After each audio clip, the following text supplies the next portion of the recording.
Welcome, curious minds, to the deep dive. Great to be here. Today, we're plunging into something really fascinating, a paradox almost.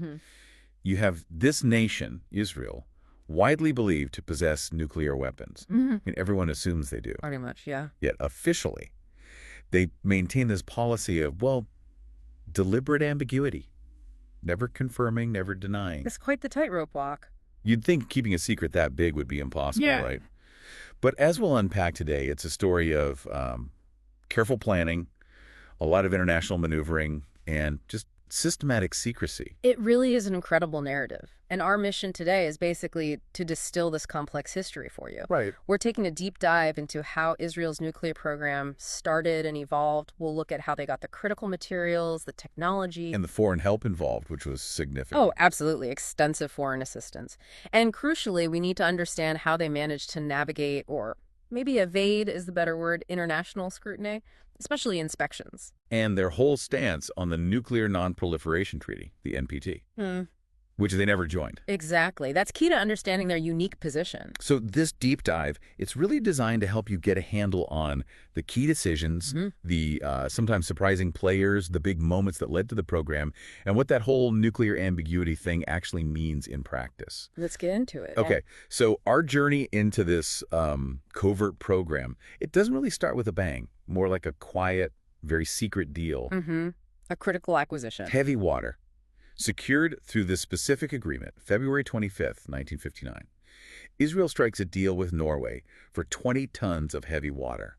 Now, what made this so complex, so clandestine? Well, what's really fascinating is how they structured it for maximum secrecy. This wasn't just Norway selling directly to Israel. That would have been too visible. Right. Too many alarm bells. Exactly. So instead, they designed it as this three-party transaction. You had Noratom, which was Norway's state-sponsored nuclear company. They'd originally sold heavy water to the UK for Britain's own program. So to make this deal with Israel work, Norway essentially repurchased some excess heavy water from the UK. Okay. A bit of a paper shuffle. Pretty much. And then on paper, Norway made the sale to Israel, but get this, the heavy water itself, it was shipped directly from the UK to Israel. Clever. So the official trail points one way, the physical shipment another. Precisely. Noratom shows up as the seller, but the UK is the actual point of origin for the shipment. A masterclass in obfuscation, like you said. So why did Norway go to such lengths? What were they so worried about? Well, they knew it was incredibly sensitive stuff. Politically explosive, really. Publicly admitting they sold this critical material to Israel, it could have seriously damaged their diplomatic standing, especially in the Middle East, and their business prospects, too. They were worried about Egypt, specifically, under Nasser. Yeah, particularly Egypt under President Gamal Abdel Nasser. He was a huge figure in the Arab world, very anti-Israel. Norway was concerned about the reaction. Gunnar Randers, who was a key figure at Norway's Atomic Energy Institute, even admitted back then that this deal could cause, quote, difficulties with Egypt if it ever got out. So right from the start, they knew the geopolitical stakes were high. Absolutely. An early sign of just how sensitive anything nuclear was in that region. Okay, so Norway provided a crucial ingredient, the heavy water. But the real architects, the ones who built the core infrastructure, they came from somewhere else in Europe. We're talking about France, right? Oh, absolutely. France's role, you really can't overstate it. It was arguably the most significant foreign contribution to Israel's nuclear weapons development. This really kicked off around 1957. And what drove the French to get so deeply involved? It seems counterintuitive, maybe. It's a complex mix of things, actually. There was apparently a sense of guilt, over letting Israel down during the 1956 Suez Crisis. Okay, historical obligation, sort of. Sort of. Plus, genuine sympathy from some French Jewish scientists who were involved. And then there were practical things, like intelligence sharing, particularly over the conflict in Algeria. Quid pro quo. And frankly, a drive to sell French nuclear expertise abroad. It was cutting-edge technology, and they wanted to export it. So all these factors combined created this deep, very covert partnership. And the scale wasn't small. We're talking thousands of French citizens actually living and working there. Yeah, exactly. By the late 1950s, you had over 2,500 French citizens living in Dimona, which was just a tiny spot in the desert before this. Wow. It literally transformed the place into this bustling kind of cosmopolitan town. They had French schools, streets full of French cars. It must have been quite a scene. But what were they actually building? just the reactor. That's the crucial part. They weren't just building the reactor. The French engineers also built a secret reprocessing plant. Okay, and reprocessing is how you get... Plutonium, weapons-grade plutonium separated from the spent fuel coming out of the reactor. That's the fissile material for a bomb. Got it. So building that reprocessing plant alongside the reactor was a huge indicator of intent. A massive one. And the secrecy around it was intense. Those French workers at Dimona, they weren't allowed to write directly to their families or friends back home. Really?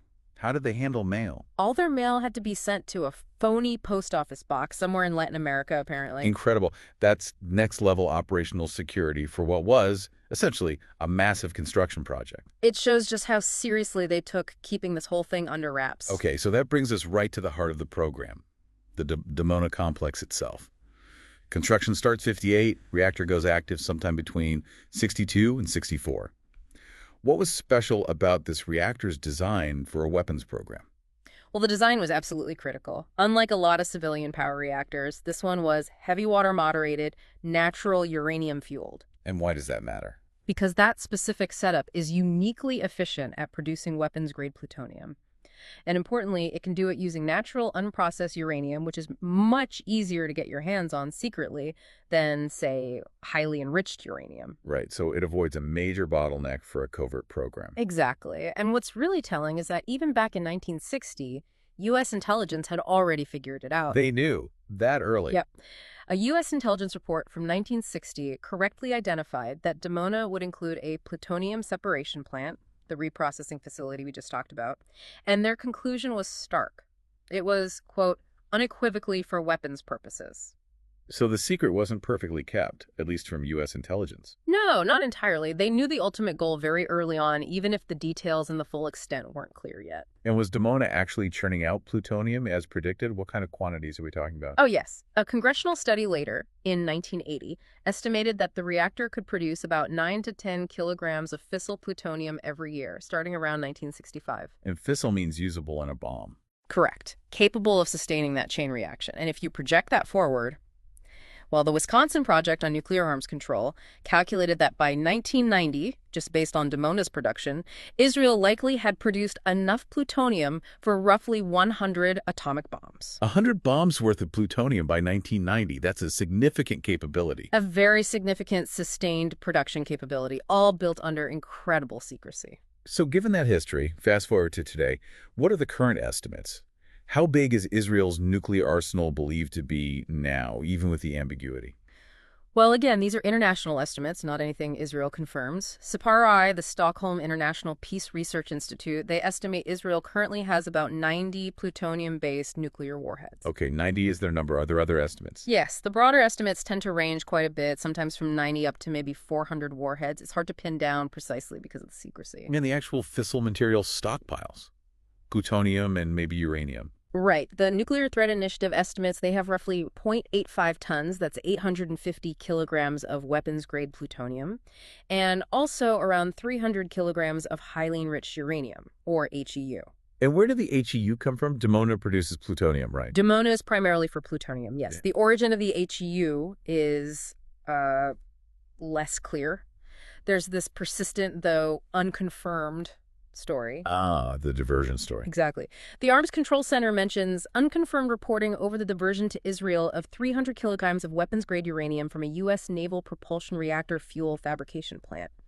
This would have been back in the late 1960s.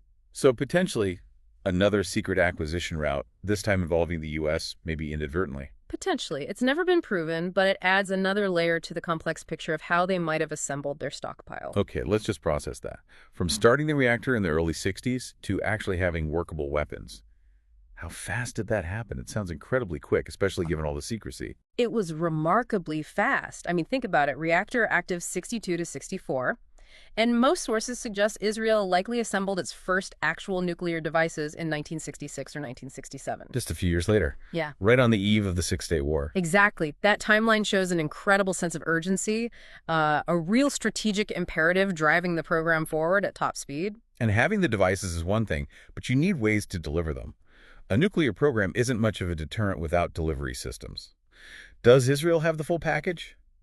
A nuclear triad? It appears so, yes. A nuclear triad just means having the ability to launch nuclear weapons from land, sea, and air. It makes your deterrent much more credible and survivable. So what do they have for each leg of the triad? Air first. For air power, they have advanced aircraft like the F-15, F-16, and now the F-25. The F-16 is generally considered the most likely nuclear-capable workhorse, partly because it's known to have that role in other air forces that have U.S.-supplied weapons. Okay. And at sea? At sea, they operate a fleet of 6 Dolphin-class submarines. These were advanced German-built subs, and it's widely believed they could be equipped with nuclear-capable cruise missiles. Giving them a second strike capability, potentially? Potentially, yes. Although some experts do raise questions about whether Israel maintains what's called a continuous at-sea deterrent, meaning having a nuclear-armed sub out on patrol at all times. That's a huge logistical and command and control challenge. Sure. And the land-based leg, missiles. Right. That's where their Jericho missile program comes in. They have the Jericho II with a range over 1,500 kilometers, and the newer Jericho III, which is estimated to have a much longer range, maybe up to 4,000 kilometers or more. And how many nuclear-capable missiles are we talking about? Estimates vary there too, but generally suggest somewhere between, say, 24 and maybe up to 100 nuclear-capable ballistic missiles. So across air, sea, and land, they seem to have multiple credible delivery options. That seems to be the assessment, yes. Yeah. Solidifying that deterrent posture we talked about. Okay, so all this is happening. Damona's being built, heavy water acquired, plutonium production starting.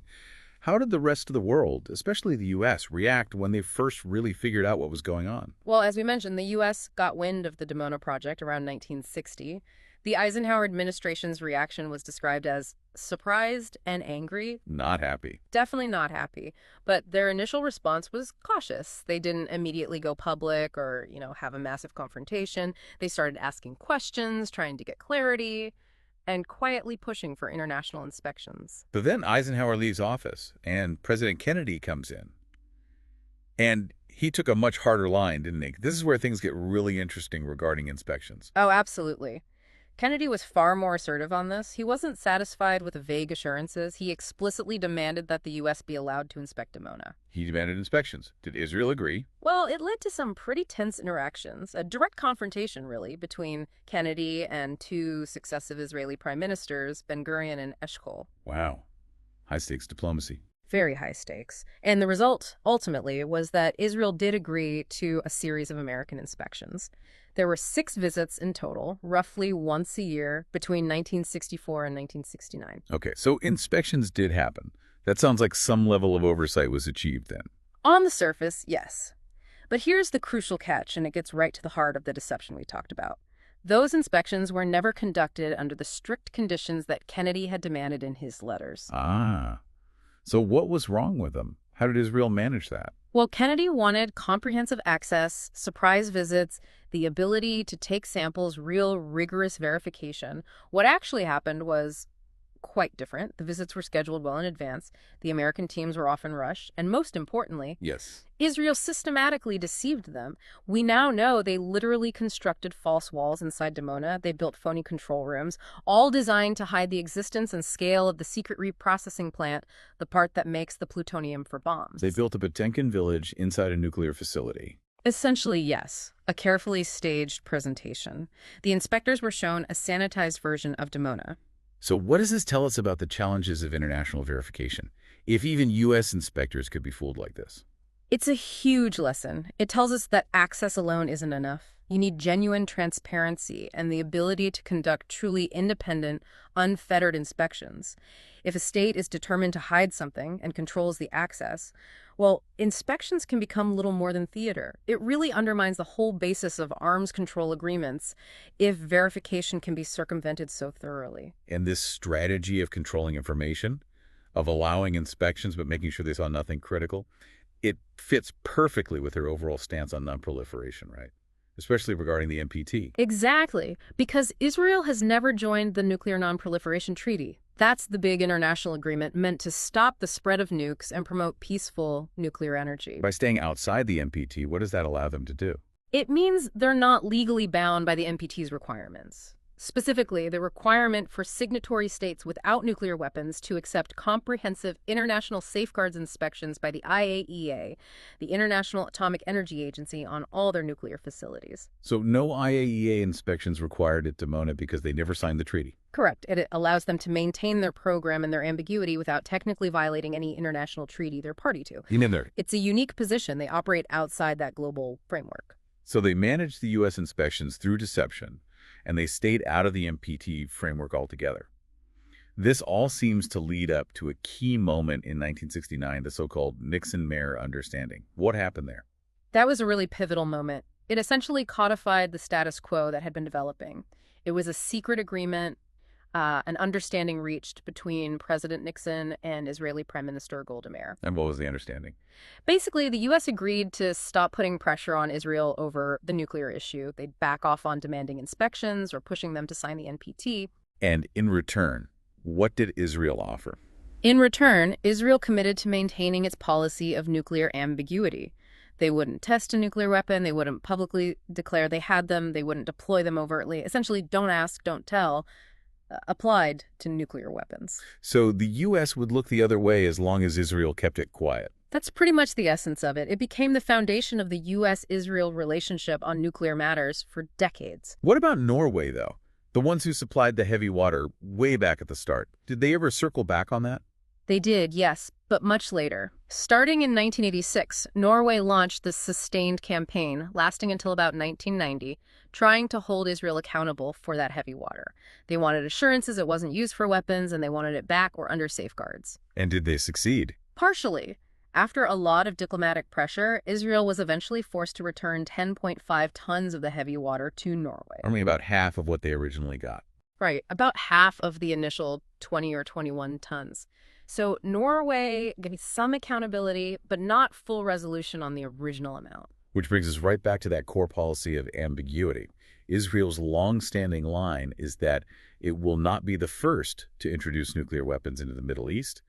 Given everything we've discussed, what does introduce actually mean in their interpretation? That's the million-dollar question, isn't it? And the key to their whole posture. Israel interprets introduce very narrowly. How so? Their interpretation seems to be that they can possess nuclear weapons, they can have the missiles, the planes, the subs to deliver them, as long as they don't publicly acknowledge them, test them openly, or formally deploy them in a way that forces everyone else to react. So introduce means making it public and official, not simply having the capability in secret. Exactly. It's a carefully chosen word, a semantic distinction that lets them maintain this powerful deterrent, this latent capability, without, in their view, triggering an overt nuclear arms race in the region by being the first to formally cross that line. And that policy is still in place today. Still in place today, leaving the true state of their arsenal a matter of expert assessment and international guesswork, rather than confirmed fact. Wow. What a deep dive that was. We've really traced this incredible, unique story of nuclear development. Seeing how Israel built this comprehensive program through that secret foreign help, especially from France, their own tech innovation, the systematic deception during those early U.S. inspections. And all of it wrapped in this carefully crafted diplomatic policy of ambiguity. Never confirming, never denying. It really is a unique case study in proliferation, isn't it? Driven by what they clearly saw as geopolitical necessity, and executed with this unwavering, decades-long commitment to secrecy, and significantly doing it all outside the major international arms control frameworks like the NPT. Yeah, it shows how a nation, if determined enough, can achieve this level of military capability while maintaining that public veil of non-disclosure. Absolutely. And as we wrap up, it really leaves you thinking, doesn't it? What are the long-term implications of this unique approach for stability or instability in the Middle East? And what challenges does it pose for global non-proliferation efforts, for arms control, for transparency, especially when a country demonstrates you can build a powerful nuclear arsenal while essentially remaining officially silent about it? Definitely something to mull over. Thanks for joining us on The Deep Dive.